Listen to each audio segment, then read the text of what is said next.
Good morning, everyone. Today's episode is about writing everything down. And I don't mean writing your next chapter, I mean write down all the little things that happen in the meantime until you get to your chapter. That is, one thing is your lab book. With all, like, some people write their data in.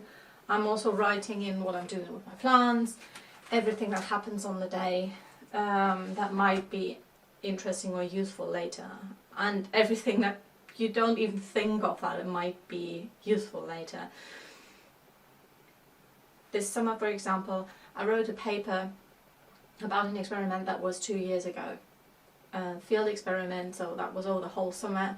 And if there's data that's very variable on one day, you need to check if that's okay. And if I have written something down like, oh, it was sunny in the morning but overcast in the afternoon, well, that might be already the reason why the data is so variable. But if I don't have that, I have to go back and sift through all the weather data that I've got. Maybe I don't. So if you don't have that written down, you need to go back and sift through all sorts of weather data or what have you to try and find the reason. That's a huge amount of work. Nobody wants to do that. So write things down. Also things like if you usually water with rainwater and then you have to use the tap water at one point because you don't have rainwater anymore, write it down. That has impact on the soil pH. So you never know what it might impact in the long run. If a lamp is broken and replaced, write it down. It's all these little things that can make all the difference later. And if it's only to justify that you can kick out that one plant, that one day, whatever it is, because if it's just an outlier, well, why is it an outlier?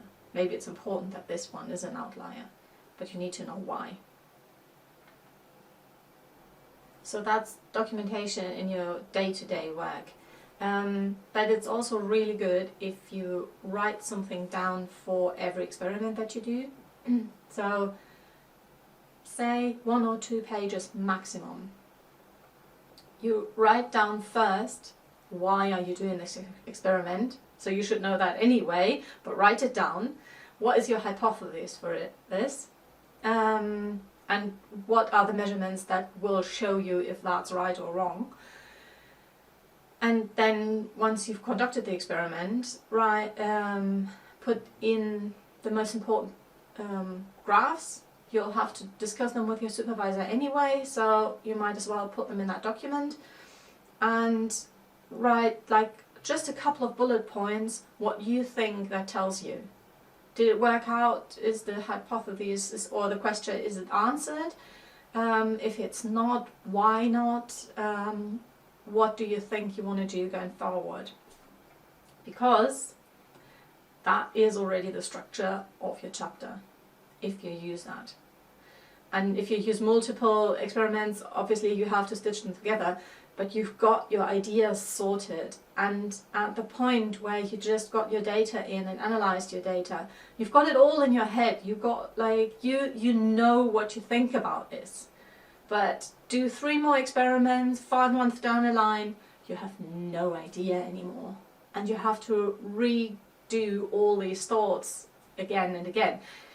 No point in that. Write it down, then you've got it there. Super helpful. I wish I had done that most of the time. I haven't.